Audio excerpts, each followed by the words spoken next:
So are there any questions before we start?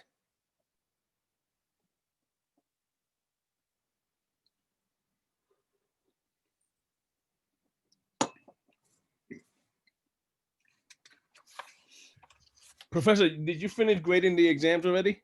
Yep, all the grades were posted, yeah, a couple of days ago. Okay.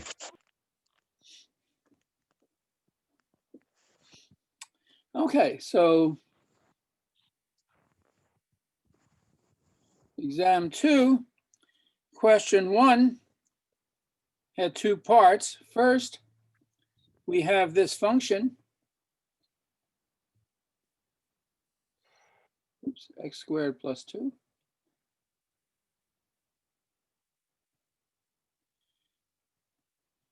And we want to find the derivative by logarithmic differentiation. So first we take the logarithm. So we use the rules of logs. This is the log of x plus 1 plus the log of x squared plus 2 minus the log of x plus 3 cubed is 3 times the log of x plus 3 minus the log of x plus 4. So when we differentiate, we get 1 over y dy dx is 1 over x plus 1 plus 2x over x squared plus 2 minus 3 over x plus 3 plus 1 over x plus 4. So dy dx is y times this expression.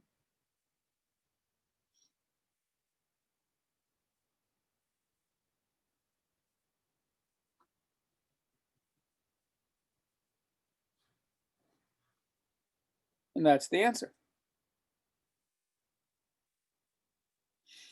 Any questions about that?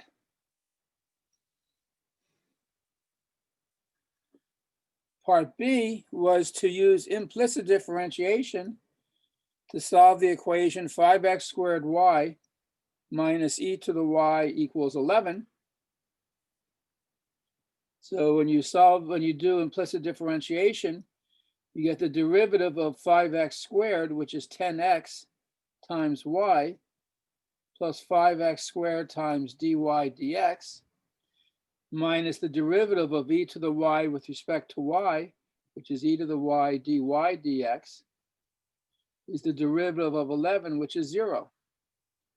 So this says that 5x squared minus e to the y dy dx is minus 10xy. So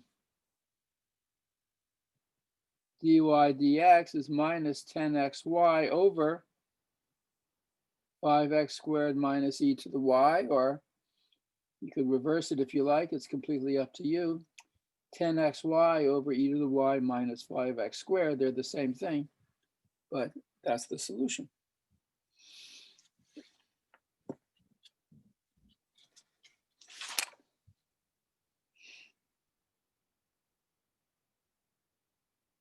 Okay. Any questions about that?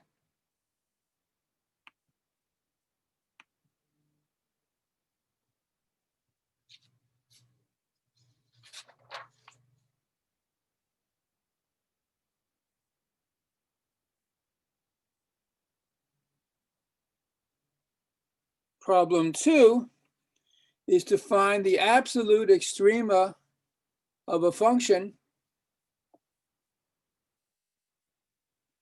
f of t equals sine t plus cosine t on the interval from 0 to pi. So we're only graphing this function from 0 to pi. We're only looking at this function from 0 to pi. So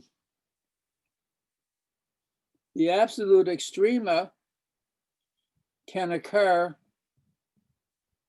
only at the endpoints of the interval and the critical points. The critical points is where the derivative is 0. The derivative is cosine t minus sine t. And when does that equal 0? It equals 0 when sine t equals cosine t for t between 0. We only look at t between 0 and pi, and that only happens when t is equal to pi over 4. So we can make a table. Here are the different values of t, and this is the value of the function f of t. So we have the endpoints of the interval 0 and pi, and we have the critical point pi over 4. What's the value of the function at those 3 points? When t is 0, f of 0 is 1. When t is pi, f of 0 is minus 1. When t is pi over 4, sine and cosine are both a half root 2. So we get root 2. We only have to look at these 3 numbers. Which is the largest? Square root of 2. So the absolute maximum is at t equal pi over 4, and f of t is the square root of 2. Which is the smallest of these numbers? Minus 1. So the absolute minimum is at pi minus 1.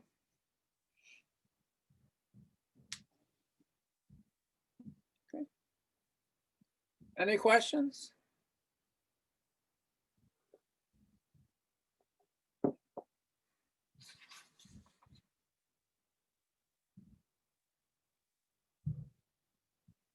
Problem 3 is to consider the function f of x equals x to the 4th minus 12x squared minus 11x minus 5.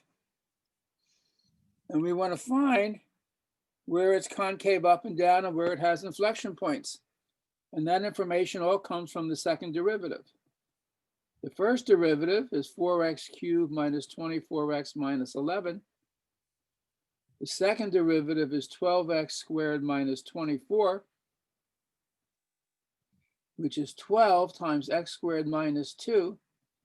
And this is equal to 0 when x is plus or minus the square root of 2.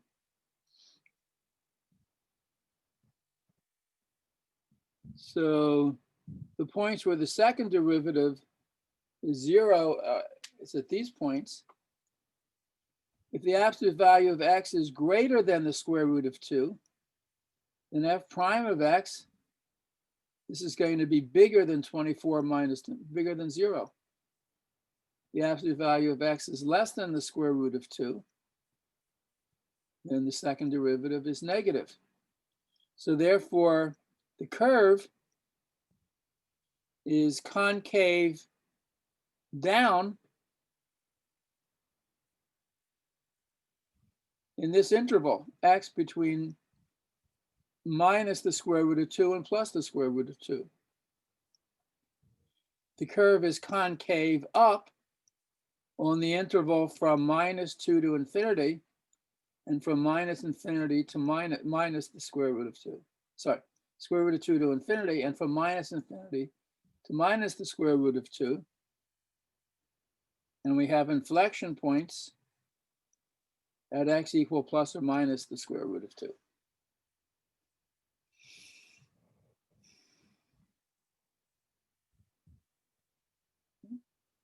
Questions about that? Anything?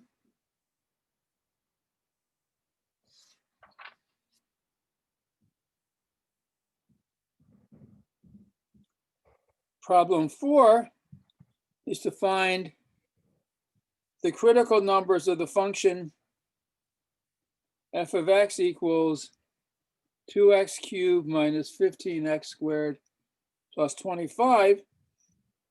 Find the intervals where the function is increasing and decreasing, and find the relative extrema. So the critical numbers are where the derivative is 0. What is the derivative? 6x squared minus 30x. So this is 6x times x minus 5. So that's equal to 0 when x equals 0 or x equals 5. So these are the critical numbers. And we can do the next step in a couple of ways. When x is bigger than 5, f prime of x is positive, function is increasing. When x is between 0 and 5, this is negative and this is positive, function is decreasing. When x is less than 0, negative times negative is positive, function is increasing. So the function is increasing until you get to 0, decreasing, and then increasing. So you have a relative maximum at x equals 0, a relative minimum at x equals 5. The function is increasing on the interval from minus infinity to 0 and from 5 to infinity.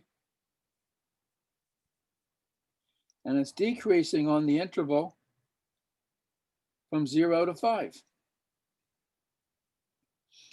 And if we want to check something with the second derivative,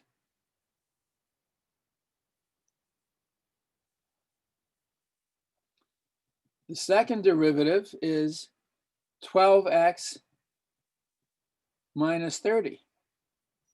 So the second derivative evaluated at 0 is minus 30, which means x equals 0 is a maximum, just what we found. And the second derivative evaluated at 5 is 60 minus 30 is plus 30, is positive, so x equals 5 is a minimum, which is also what we found.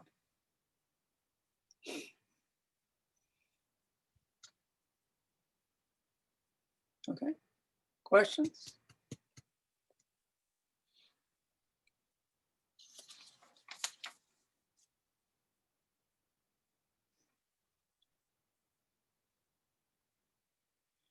Problem 5 is an optimization problem. We have a rectangular solid. That means, and the base is a square. So the side is a rectangle. X is the width, Y is the height. And since the base is a square, all the sides of the base are equal to X. What is the surface area?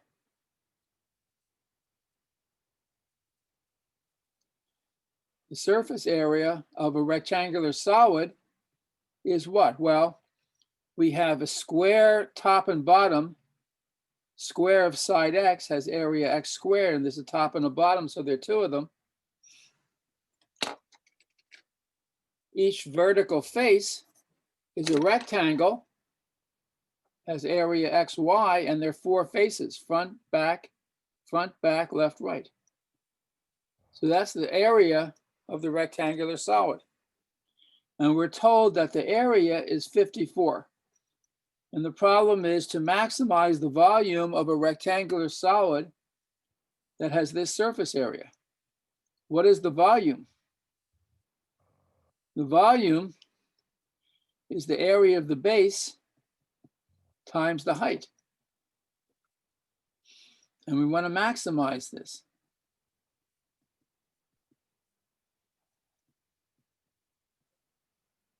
Subject to the constraint that the area is 54. So if the area, which is 2x squared plus 4xy, is 54, that means 4xy is 54 minus 2x squared. So y is going to be 54 minus 2x squared over 4x, or if I want to divide by 2, I get this. So my volume, which is x squared y, is x squared times 27 minus x squared over 2x. 1x cancels, so I get x over 2 times 27 minus x squared, which is 27 over 2x minus 1/2 x cubed. That's my volume as a function of x. I want to maximize that. What is dv dx? Well, that's 27 over 2 minus 3/2 x squared. That's equal to 0 if and only if x is equal to 3. And you can notice if you take the second derivative, I get minus 3x, and that's negative at x equals 3. So this says this is a maximum. That's when I get the maximum volume. And at that point, what is y? 27 minus x squared over 2x is 27 minus 9 over 6 is 18 over 6 is 3. So we actually maximize the volume when we have a cube. Some people made the mistake of assuming we had a cube to begin with. In that case, there's nothing to do. A rectangular solid is not necessarily a cube. A rectangular solid is a rectangular solid. It looks like that in general.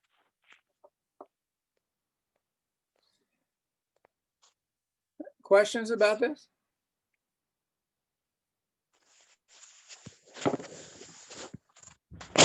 An optimization problem. And the last problem was a related rate problem. Go back to the last question for a sec, please. Sorry? Can you go back to the last question Sure. for a second? Thank you. Again, this is all recorded and it will be on YouTube later today.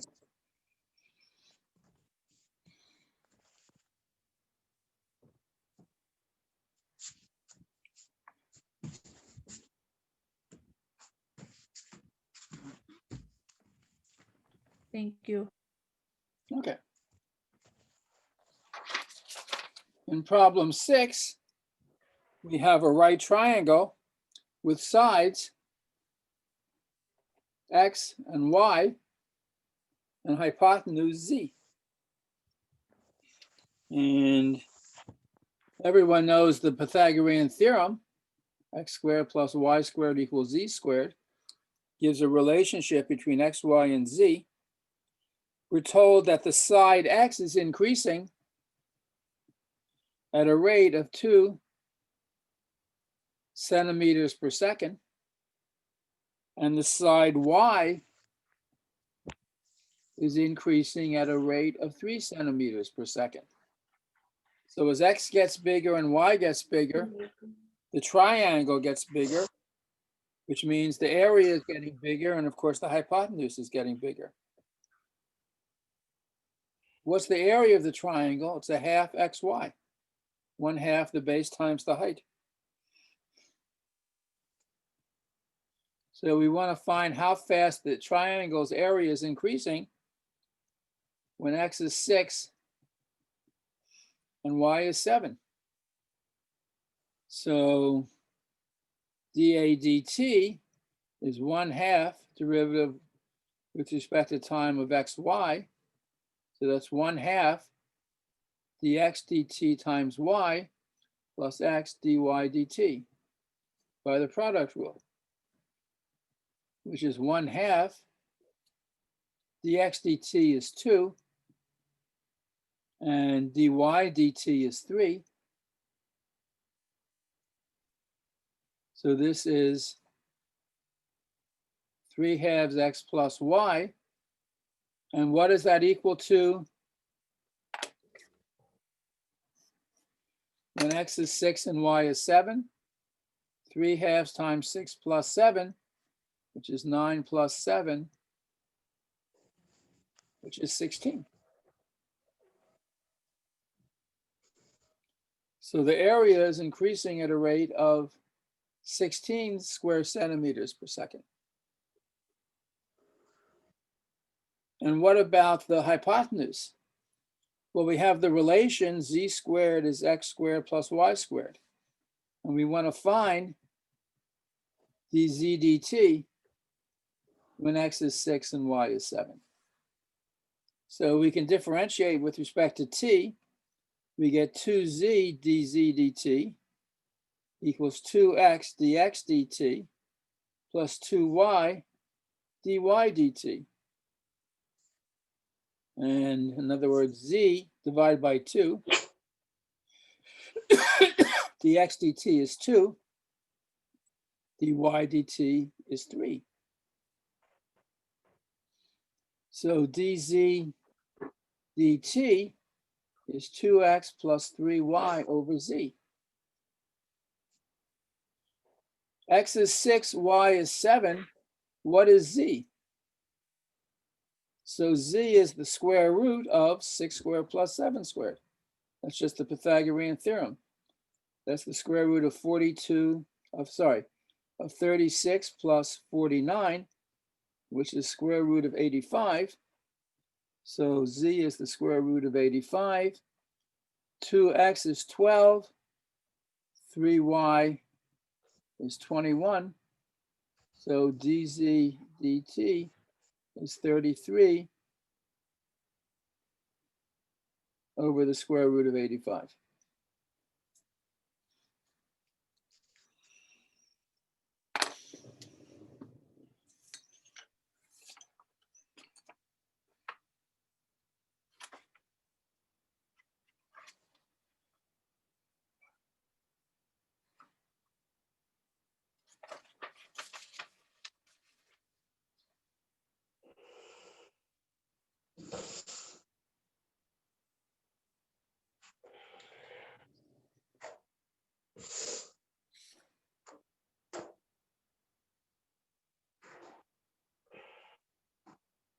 Any questions about that? Okay.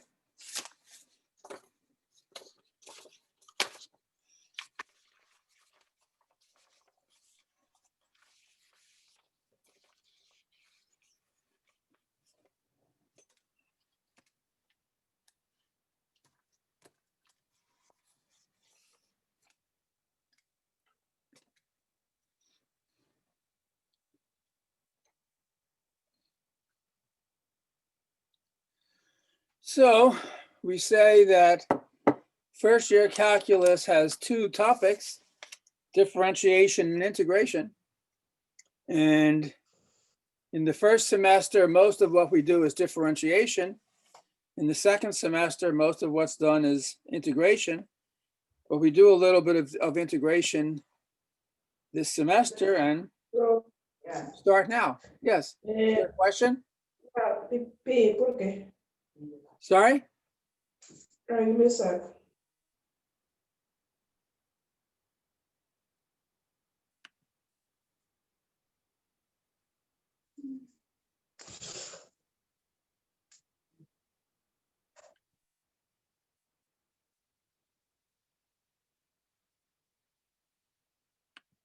Okay.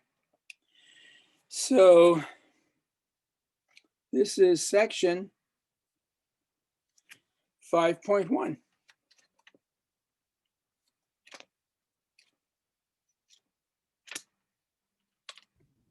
Professor, can you move the paper? We can't see what you're writing. I haven't written yet. Oh, okay.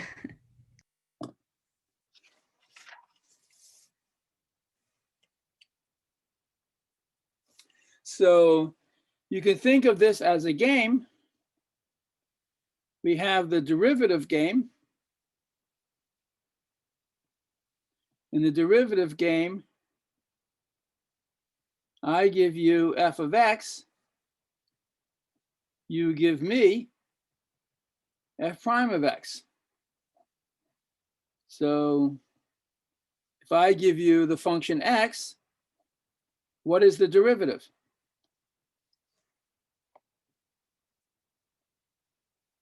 One. If I give you sine x, the derivative is cosine x. If I give you log x, derivative is 1 over x. If I give you e to the x, the derivative is e to the x. So that's the derivative game. I give you f of x, you give me f prime of x. So let's have a new game. I'll call it the antiderivative game. In this game, I give you the derivative of a function. You give me back the function it came from. So in this game, what I give you is f prime of x, and what you give me is x. So if I give you 1, what function has derivative equal to 1? Can someone tell me? X. X. Now, in the derivative game, when I gave you x and asked for the derivative, the answer was 1. In this game, if I give you 1 and I ask you a function whose derivative is x, f of x equal x certainly has that property. But it's not the only one. For example, what about x plus 2? If you differentiate x plus 2, you also get 1. Or x minus 73. If you differentiate this, you still get 1 because the derivative of a constant is 0.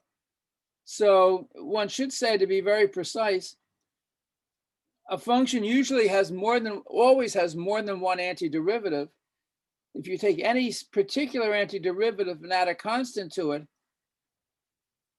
it still is an antiderivative because the derivative of the constant is 0. Okay. Suppose I give you x. Well, let's just, for the moment, just stick with one antiderivative. What's a function whose derivative is x?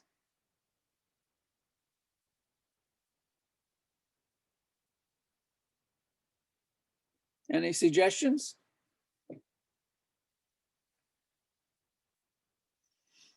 What was the question again? Find a function whose derivative is x.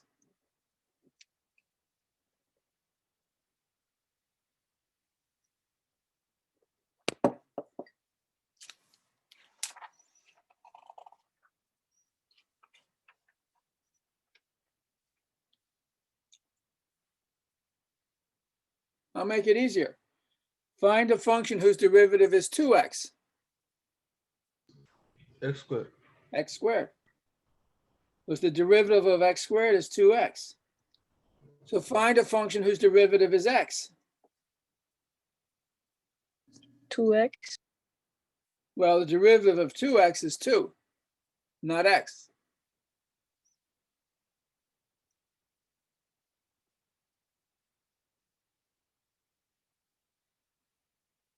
What about a half x squared? If you differentiate a half x squared, you get a half of times 2 times x. Half times 2 is 1. So the antiderivative of x is a half x squared. And you can always add a constant if you like. Okay. What about x squared? What is an antiderivative of x squared?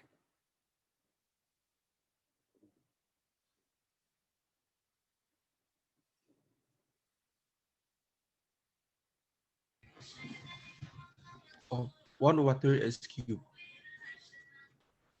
1/3 x cubed. What's the antiderivative of e to the x? E to the x. E to the x, yes. Because the derivative of e to the x is e to the x.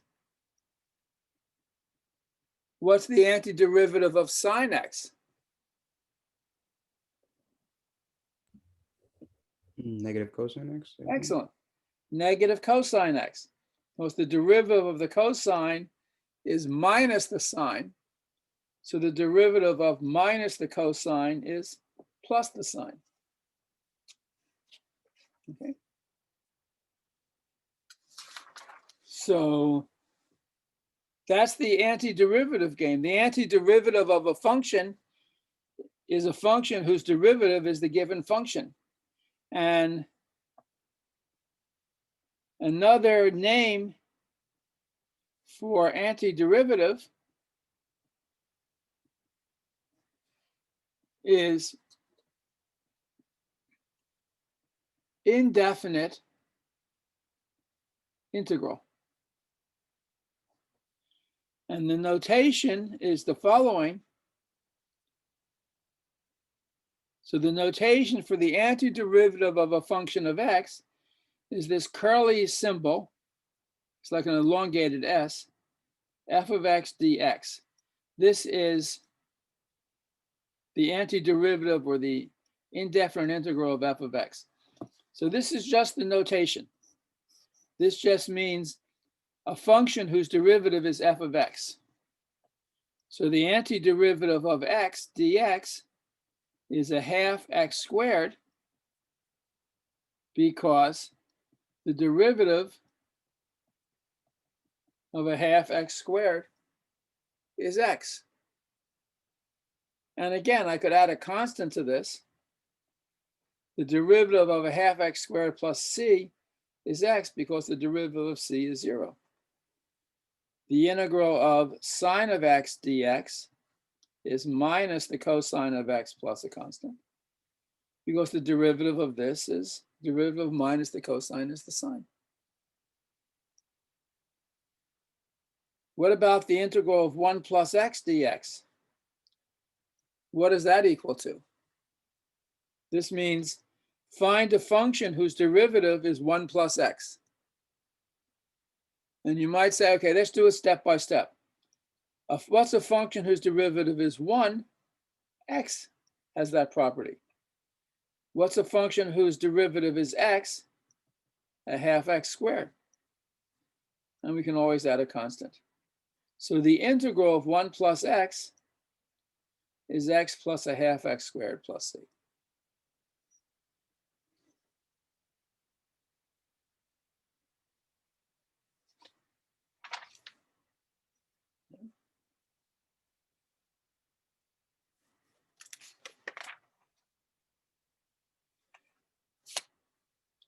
By the way, the following is sort of an important observation, but it's really just a definition. The integral of f of x dx, this means a function, and if you differentiate it with respect to x, you get f of x. So the derivative of the integral of f of x is f of x.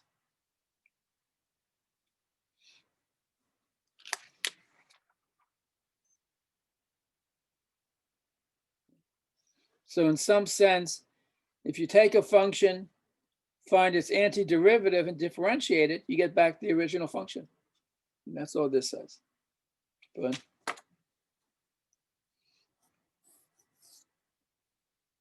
it's a very pretty formula to know.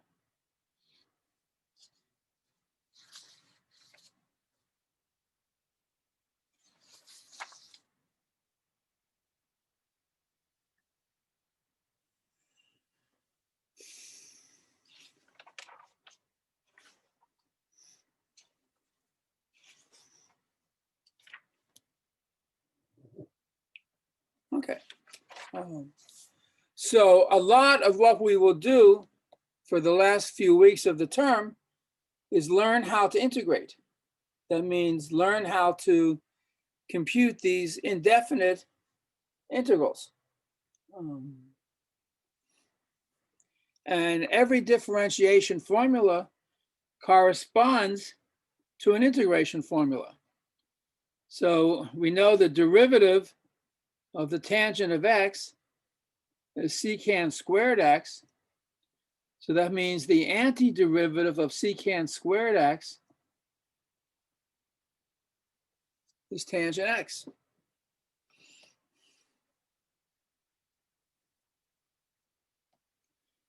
The derivative of the log of the absolute value of x is 1 over x for x not 0, which means the integral of 1 over x dx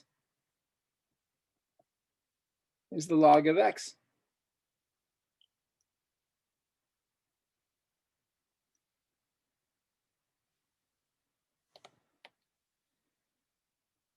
the derivative of 2 to the x is log 2 times 2 to the x, which means that the integral of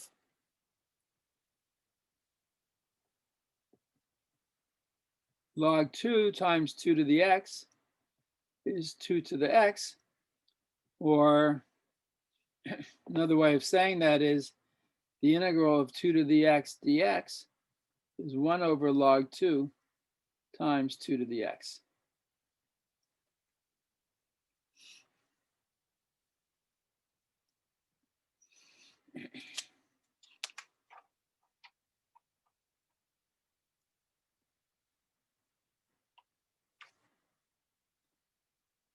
It's easy to integrate a polynomial because we know the derivative of x to the n is nx to the n minus 1,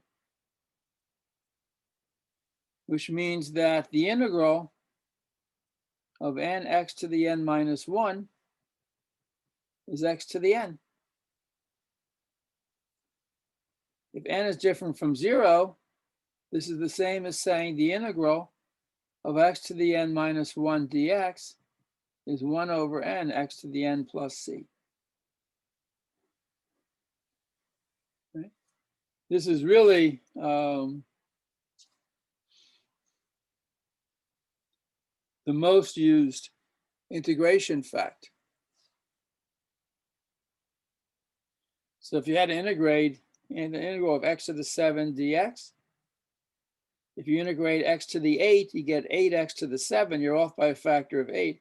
So 1/8 x to the 8th is the integral of x to the 7 plus a constant.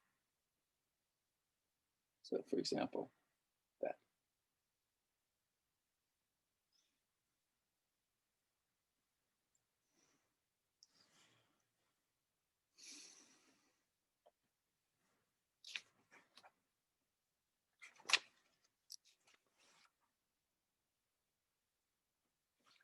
All right.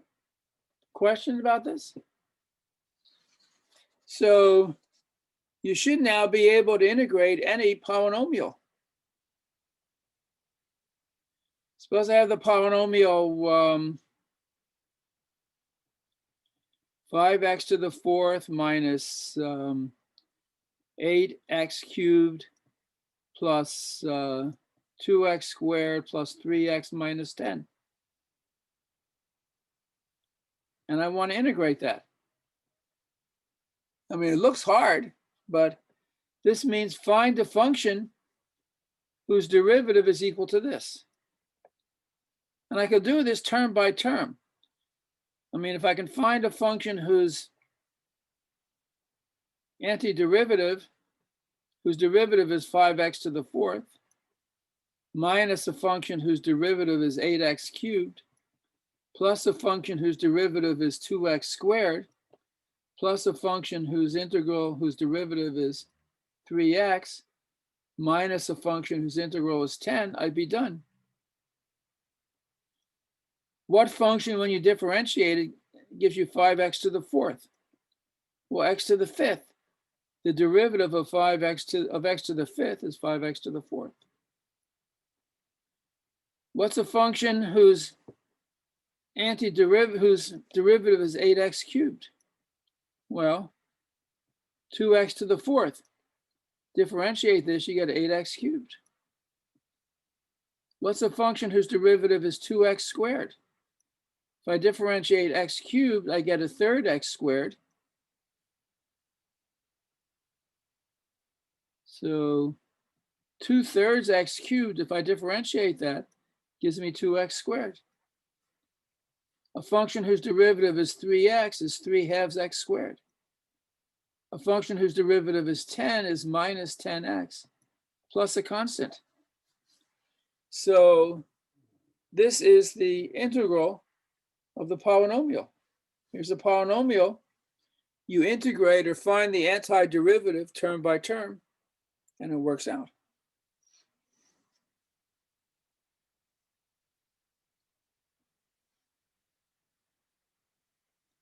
Any questions about this? The homework for Monday after Thanksgiving Remember, CUNY is closed on Wednesday, so we don't have class on Wednesday. But the homework for Monday will be the problems at the end of this section, 5.1.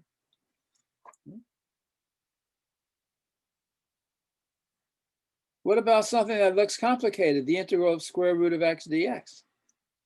Well, the secret, if there's a secret, is to write this as x to a power. That's x to the 1/2. And remember the formula, the integral of x to the n dx is 1 over n plus 1, x to the n plus 1. So in this case, n is equal to 1/2.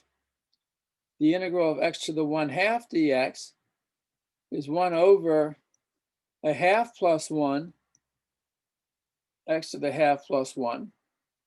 1/2 plus 1 is 3/2. 1 over 3/2 is 2/3. So the integral of x to the 1/2 is 2/3 x to the 3/2 plus a constant. Suppose we have the integral of 1 over the square root of x dx. That's the integral of x to the minus 1/2 dx. Again, it's the same formula. If n is minus 1/2, this is 1 over minus 1/2 plus 1, x to the minus 1/2 plus 1. This is x to the 1/2. This is 1, this is 2. So this is 2 times the square root of x. So the integral of 1 over the square root of x is 2 times the square root of x.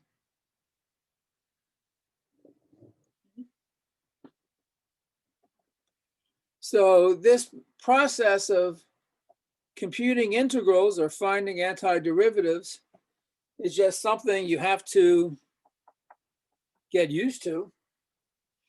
And that's what there is. That's all there is to it.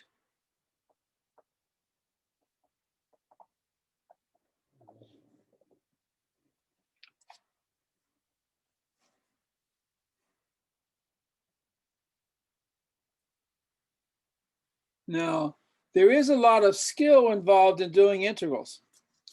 Though if you have Maple in your Math 155 class, you will learn that Maple can do every integral in a microsecond.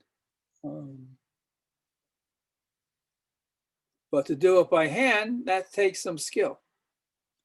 So let's look at some things that look complicated, then we'll see how to make them simpler. Suppose we have the integral of x plus 1 over the square root of x dx.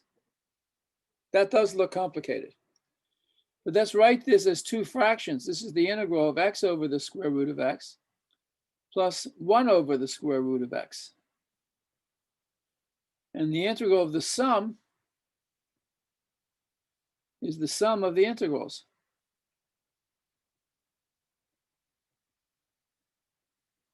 This is x over the square root of x is the square root of x. And actually, I did both of these integrals a moment ago. This is the integral of x to the 1/2 dx. And this is the integral of x to the minus 1/2 dx. And this is what? This is 2/3 x to the 3/2. And this is 2 x to the 1/2 plus a constant. That's the answer. And let's just check. So I claim this is the antiderivative. What is the, let me differentiate this. 2/3 x to the 3/2 plus 2x to the 1/2 plus c. The derivative of the first, this is 2/3. The derivative of x to the 3/2 is 3/2 x to the 3/2 minus 1. The derivative of x to the 1/2 is 1/2 x to the 1/2 minus 1. And the derivative of a constant is 0. This cancels. This is x to the 1/2. This cancels. This is x to the minus 1/2. I'm done. That's exactly what I had to find.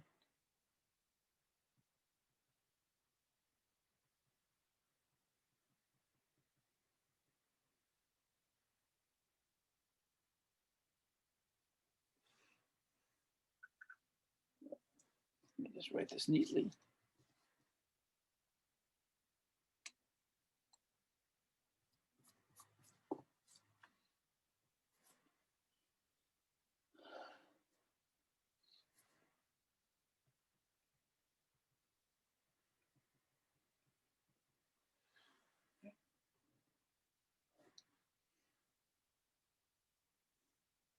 Some things are actually harder. And the only way you learn how to do them is by practice, practice, practice. Here's an example, the integral of sine x over cosine squared x dx. So that really is hard unless you sort of figure out that you can write this as 1 over cosine x times sine x over cosine x.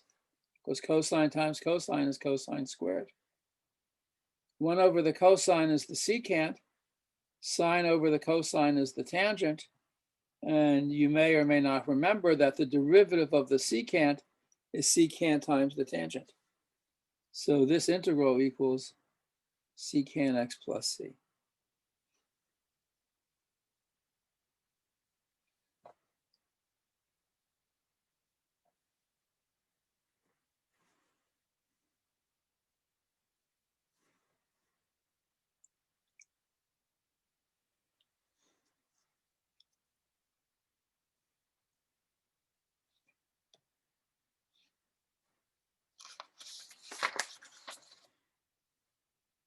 In terms of mathematical terminology, you have simple equations like x plus 2 equals 5, and the solution is 3. A differential equation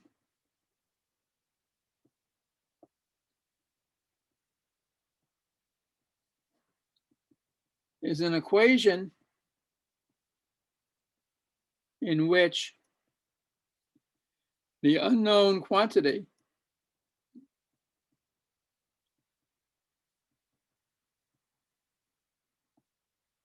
is a function,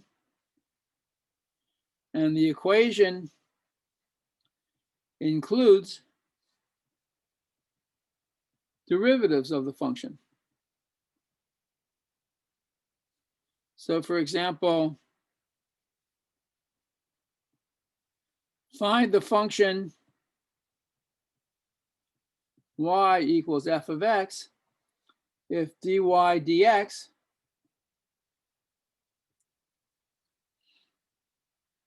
equals x. So here's an equation. The unknown is this function y, and the equation involves the derivative. And the answer, this is just the antiderivative of y is equal to x.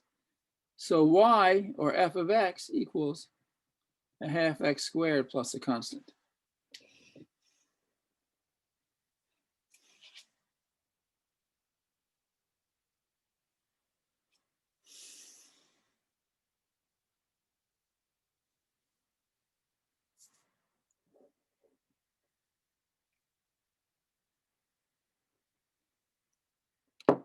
All right.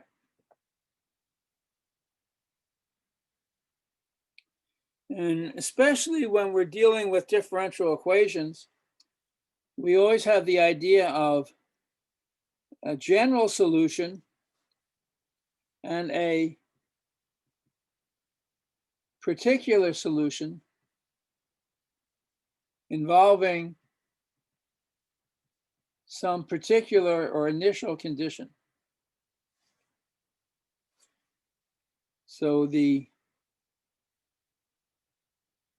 general solution of this differential equation, dy dx equal x, is y equals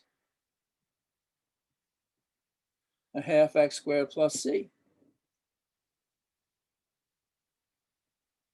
Suppose we want to find the particular solution, y equals f of x, with, let's say, f at time 4 is equal to 7. So we have the general solution, f of x is a half x squared plus c. In that case, f of 4 is a half 4 squared plus c. 4 squared is 16. 16 over 2 is 8 plus c. And we want f of 4 to be equal to 7. That can only happen if c is minus 1. And so the particular solution of this differential equation with this initial condition is f of x equals a half x squared minus 1. And this is unique. This is the only solution of this differential equation which takes on the value 7 when x is equal to 4.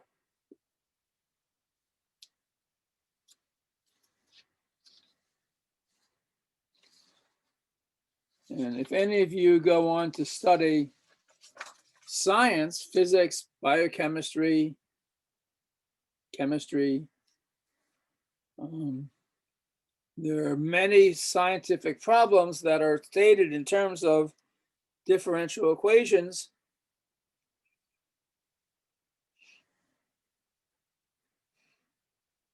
With initial conditions.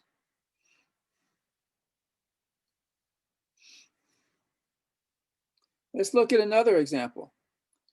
Suppose we have the differential equation dy dx equals 3x squared minus 1.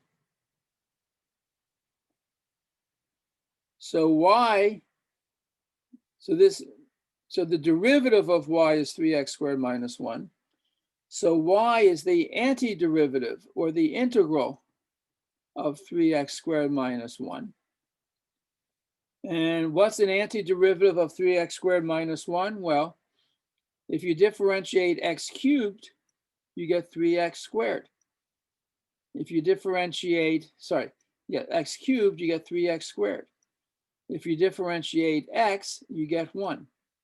So x cubed minus x plus c, this is the general solution.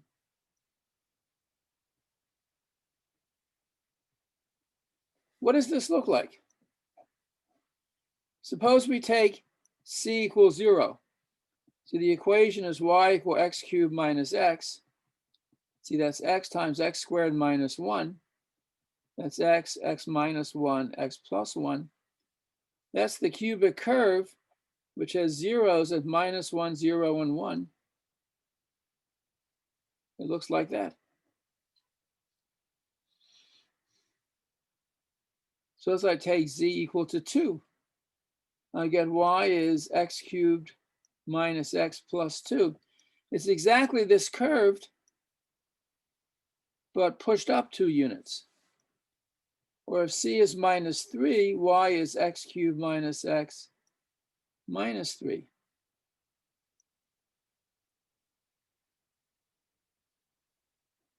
It's that curve.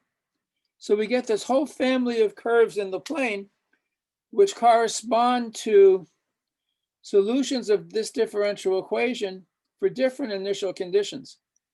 And in fact, every point on the plane, no matter what point you pick, x, y, lies on one of these curves.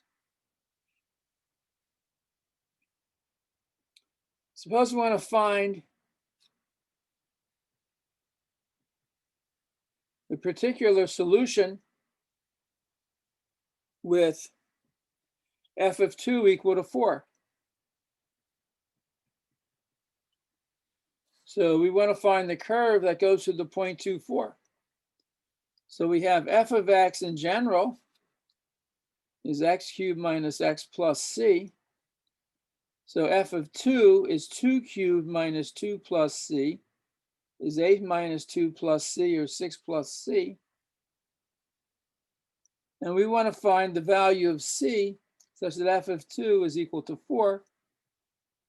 So c has to be negative 2. So the particular solution of this differential equation satisfying this initial condition is x cubed minus x minus 2.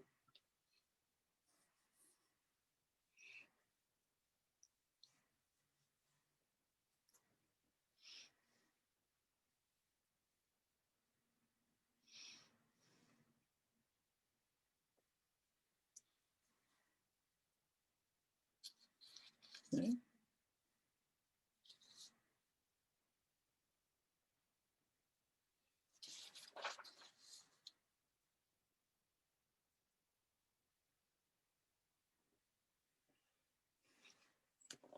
Here's another example.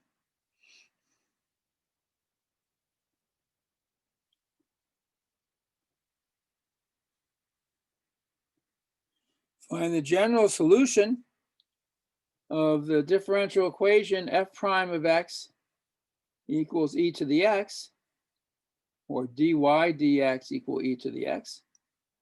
Right? Same notation for, different notation for the same problem. And find the particular solution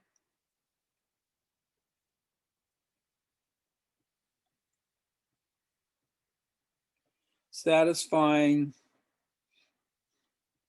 f of 0 equals 3.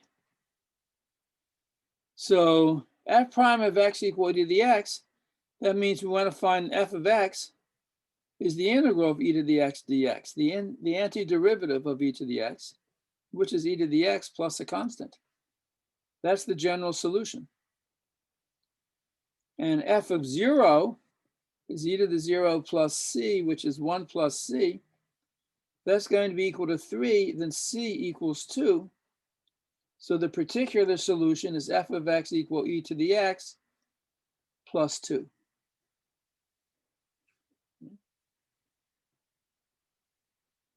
So this is the general solution.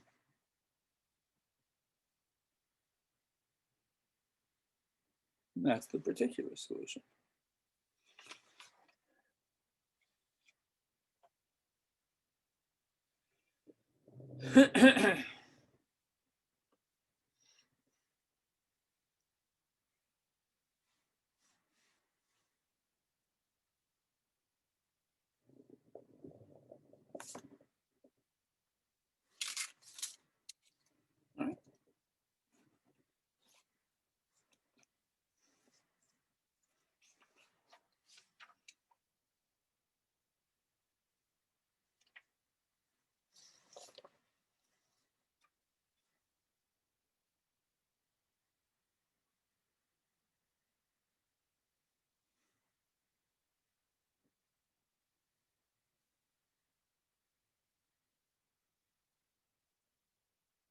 Here's another example. Suppose we have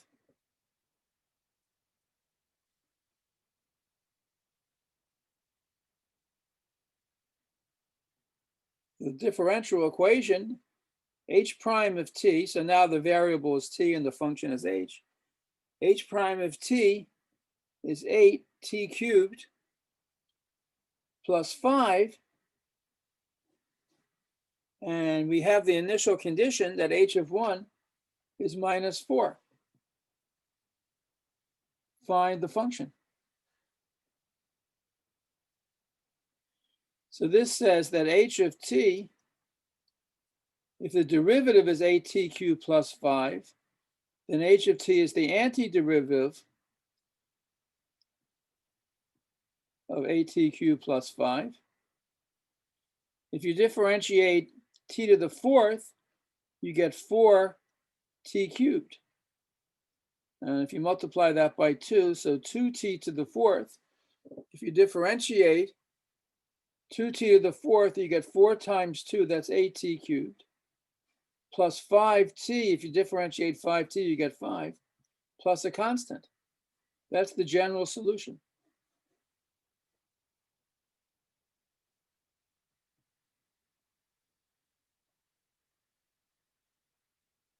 What is h at t equal to 1?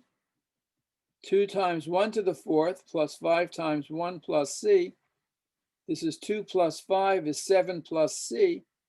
And we want that to be negative 4. which means c is minus 11. So the particular solution is h of t equals 2t to the fourth plus 5t minus 11. The derivative is at cubed plus 5. When you unplug in t equal 1, you get negative 4. So that's the answer.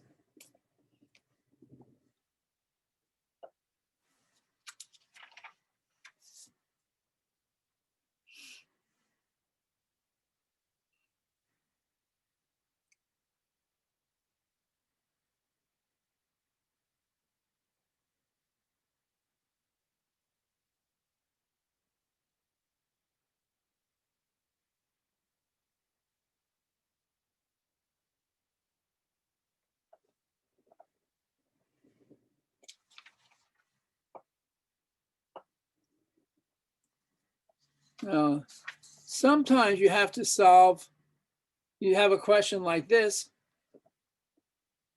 Find s of t if the second derivative of t is equal to, I don't know, t. So this is a little bit different because this involves a second derivative. But you have to remember that the second derivative is the derivative of the first derivative. So for this function ds dt, its derivative is t. So that means ds dt is the antiderivative of t, which is a half t squared plus a constant. So, but this says that the derivative of s is equal to this. So s of t is the integral of a half t squared plus a constant. The antiderivative of t squared is a third t cubed. The antiderivative of c is c times t plus some other constant. So we get 1/6 t cubed plus ct plus c prime.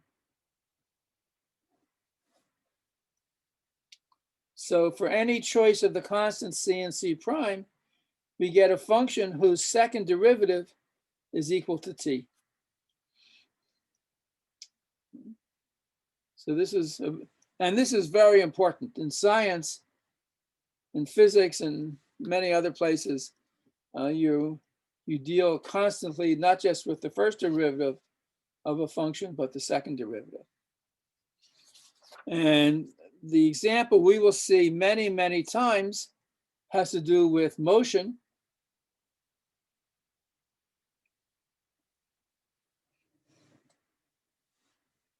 So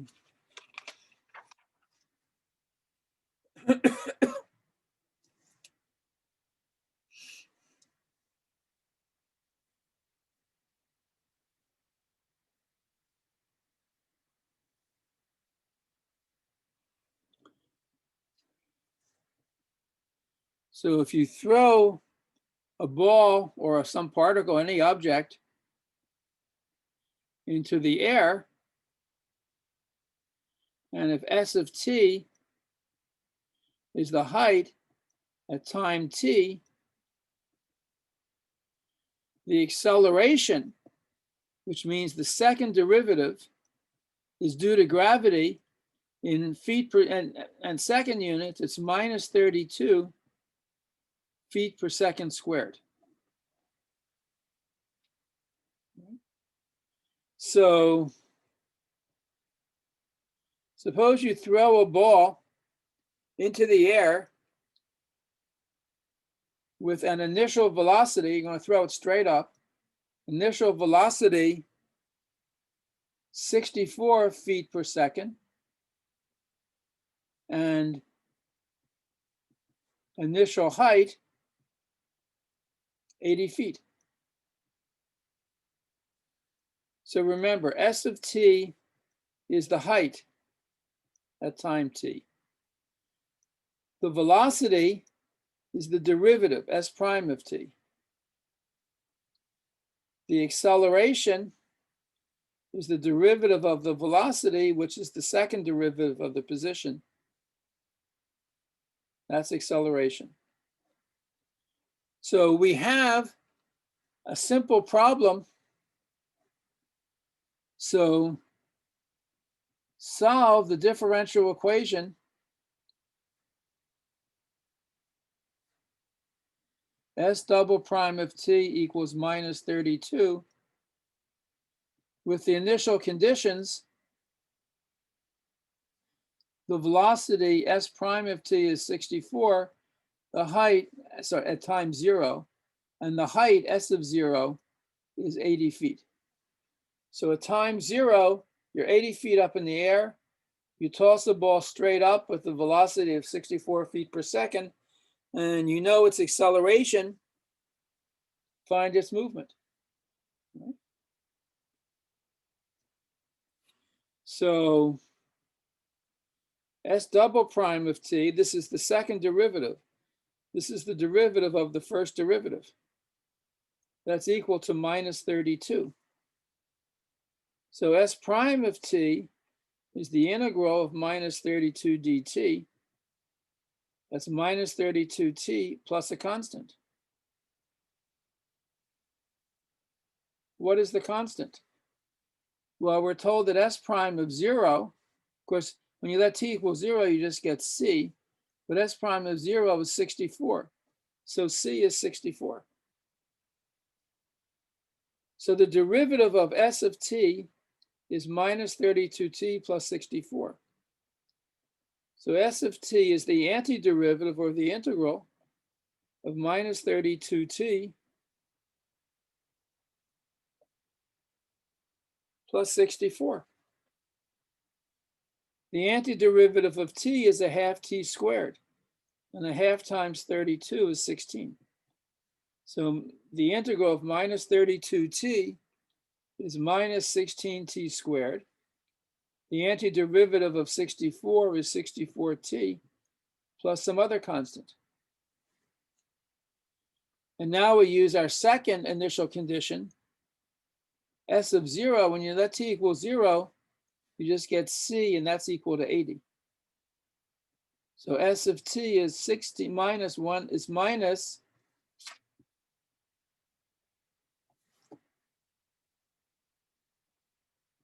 16t squared plus 64t plus 80.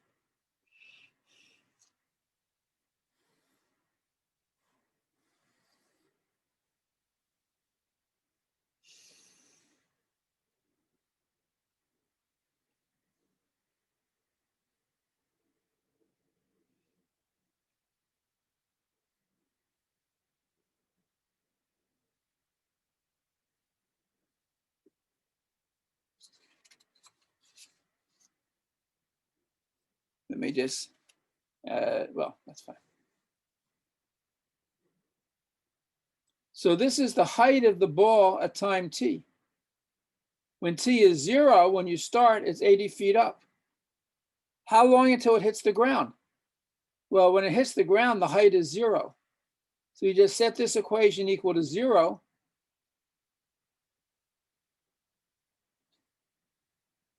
And you solve for t. Let me just do it.